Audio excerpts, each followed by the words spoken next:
Olá, povo de Deus!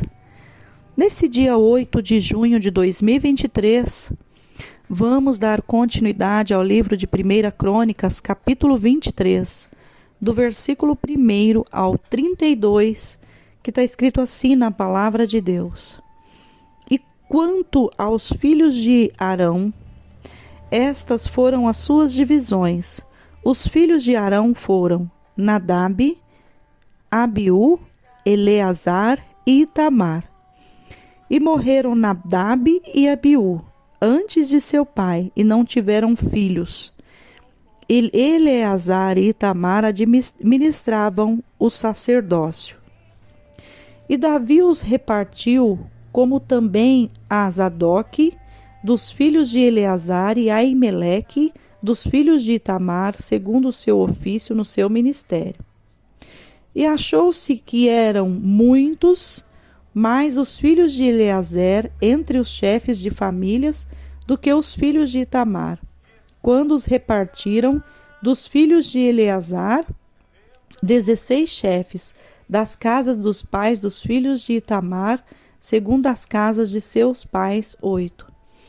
E repartiram por sortes, uns como os outros.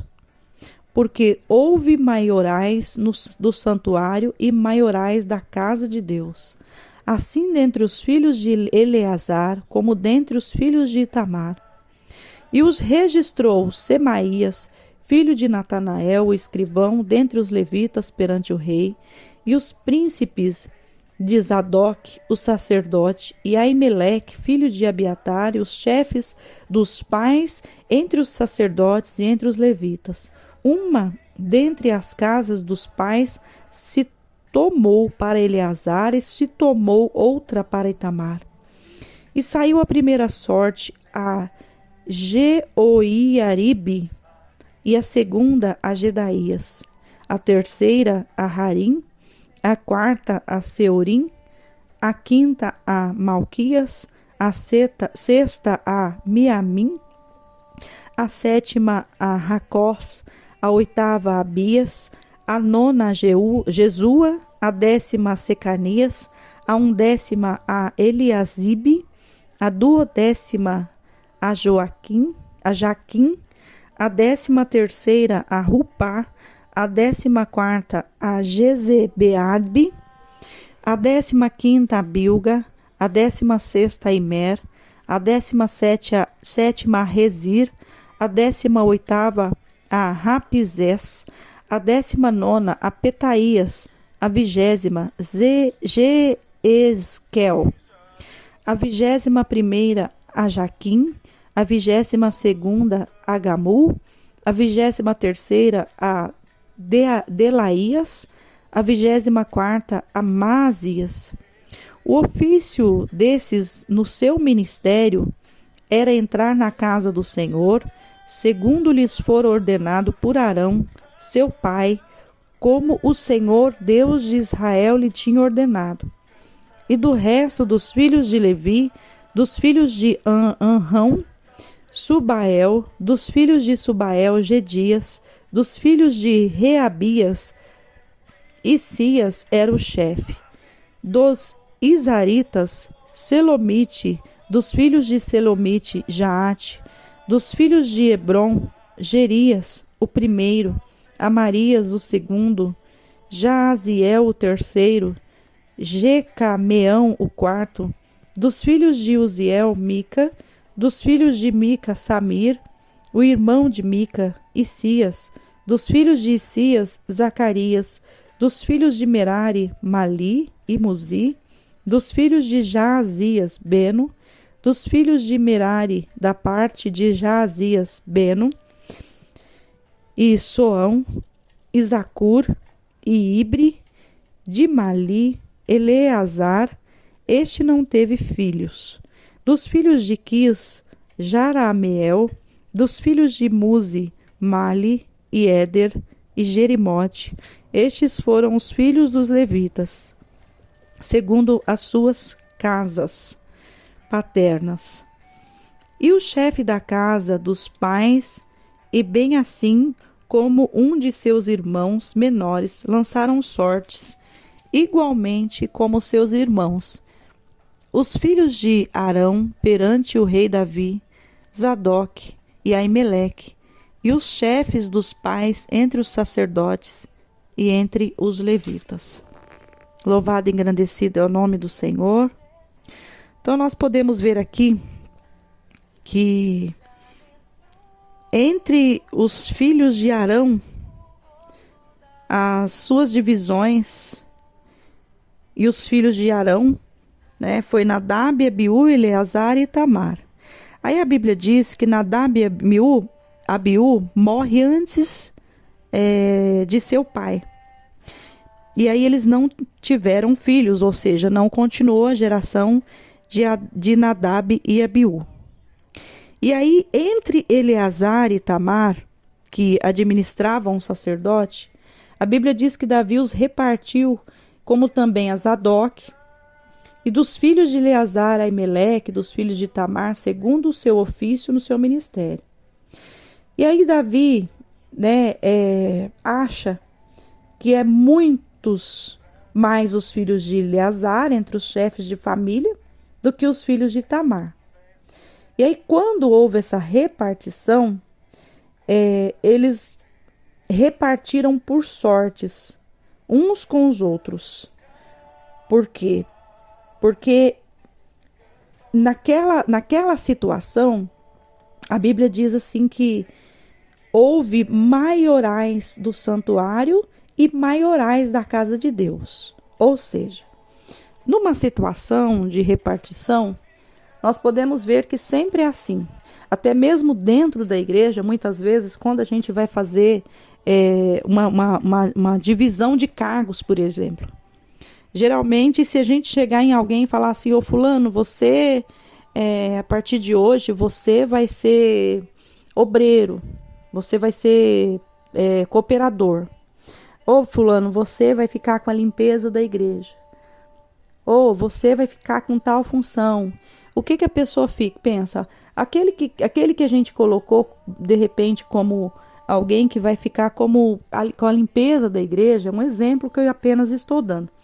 Geralmente a pessoa vai falar, mas por que eu vou ser da limpeza e por que o fulano vai ser o cooperador? Isso querendo dizer que, vamos supor que ambos os dois servem com excelência, ambos os dois têm todos os requisitos para que eles venham servir na obra. Então, ambos os dois têm potencial tanto para limpeza como também para ser um cooperador da obra do Senhor. E aí, o que acontece? Se a gente aponta para alguém e fala, não, você vai ficar com a limpeza, e o outro a gente aponta e fala, você vai ser cooperador, com certeza aquele da limpeza vai falar, mas por que pôs eu para limpeza? Por que não me pôs para cooperador? Então, nessa situação aqui, como tinha maiorais da casa de Deus, ou seja, pessoas com cargos e responsabilidades maiores, como nós podemos ver, que também dentro de uma igreja tem também os maiorais. E muitas vezes, o que acontece? Nessa situação de maiorais, que são os pastores, que tem o presbitério, tem os missionários, então nós podemos ver que, através disso, existe uma hierarquia. E nesta hierarquia, quando se tem os maiorais, que automaticamente, dentro de uma hierarquia, a gente vai devendo submissão na medida que a hierarquia vai subindo. Então, um exemplo, um presbítero, que é um presbítero, ele deve satisfação a seu pastor. Um pastor, ele deve satisfação a um apóstolo, ou um obreiro, ou um cooperador, deve satisfação ao seu pastor. Tem que reconhecer a sua posição de submissão. Então, naquela época, para não acontecer de alguém pensar, mas escolheu tal fulano e não escolheu eu, mas o que eles fizeram? Eles repartiram por sortes, então, uns com os outros. Provavelmente lançou sorte e falou, fulano, você fica nessa parte do maioral e você fica nessa outra parte. E assim eles fizeram essa repartição. E hoje nós podemos ver que, né, muitas pessoas, pastores principalmente, missionários, presbíteros, evangelistas, profetisa, esses cargos, eles são direcionados de acordo com a conduta cristã, de acordo com o chamado que as próprias pessoas reconhecem, o chamado na vida da pessoa, né? A pessoa tem uma conduta, tem um caráter diferenciado. Então, hoje em dia é diferente, né? Não é lançado sorte, porque tem pessoas que fazem a obra com excelência dentro da casa do Senhor, mas não tem dom de pregar, não vai chegar a ser um pregador, mas naquilo que ela faz com excelência, né? E tem pessoas também que muitas vezes é separado para reconhecido, muitas vezes pelo homem, para ser um pastor, um presbítero, um evangelista, ou ter um cargo, e nunca consegue ser bem sucedido num cargo desse, numa função dessa. Por quê? Porque não teve o reconhecimento de Deus. Não era para a pessoa, na verdade, aquele reconhecimento foi só pelo homem. Nós podemos ver que a sombra da palavra de Deus, primeiramente Deus reconhece, depois Deus confirma através do povo reconhecendo. Essa é a ordem que nós podemos ver que a Bíblia tem. Então a palavra do Senhor está dizendo neste capítulo aqui, né, sobre essa divisão dos sacerdotes, né, em 24 turnos. Então imagine, né, a responsabilidade que aquele povo tinha de cumprir horário ali, de estar cuidando da casa do Senhor, de estar cuidando do seu ministério, de estar fazendo tudo conforme a vontade do Senhor ali, e também que era uma ordenança de Deus, era uma ordenança do Deus de Israel. Então, como era uma ordenança do Deus de Israel, eles tinham que fazer com excelência. E não é diferente nos tempos de hoje. Nos tempos de hoje existem os pastores, existem as autoridades eclesiásticas. Para quê? Para direcionar a igreja, para levar a igreja a buscar ao Senhor. Então, tudo, por detrás de tudo isso, tem que ter uma grande organização. Tem que ser tudo muito bem organizado, as pessoas também têm que fazer com excelência. E o que mais está pegando hoje é a desobediência. As pessoas não querem mais obedecer, as pessoas já se sentem donas do seu próprio nariz, as pessoas já não têm mais reverência às suas autoridades. Então isso está acabando que tendo uma dificuldade. Aí muitos olham e falam assim: ah, pastora, mas está assim porque muitas pessoas dão mau testemunho. Mas quem realmente quer seguir a Jesus, quem realmente quer fazer a vontade de Deus, não vai ficar olhando para defeito de fulano, para defeito de ciclano. Simplesmente vai colocar a mão no arado, não vai olhar para a esquerda, não vai olhar para a direita, vai só olhar somente para o autor e consumador da nossa fé. Então, você que está ouvindo a palavra do Senhor, não jogue a desculpa em fulano que errou, em ciclano, em Beltrano que caiu. Porque a própria palavra do Senhor diz lá no livro de Salmos, 91.000 cairão à minha direita e 10.000 à minha esquerda, mas eu não serei atingido. Somente com os meus olhos eu vou olhar e vou ver a recompensa do ímpio. Ou seja, nós vamos ver a recompensa e vamos ver também a diferença daquele que serve e daquele que não serve. Pense nisso, em nome do Senhor Jesus. Sou a pastora Maria Paiva, da IAP Sol da Justiça. Tenha um dia de bênção e de vitória, em nome de Jesus.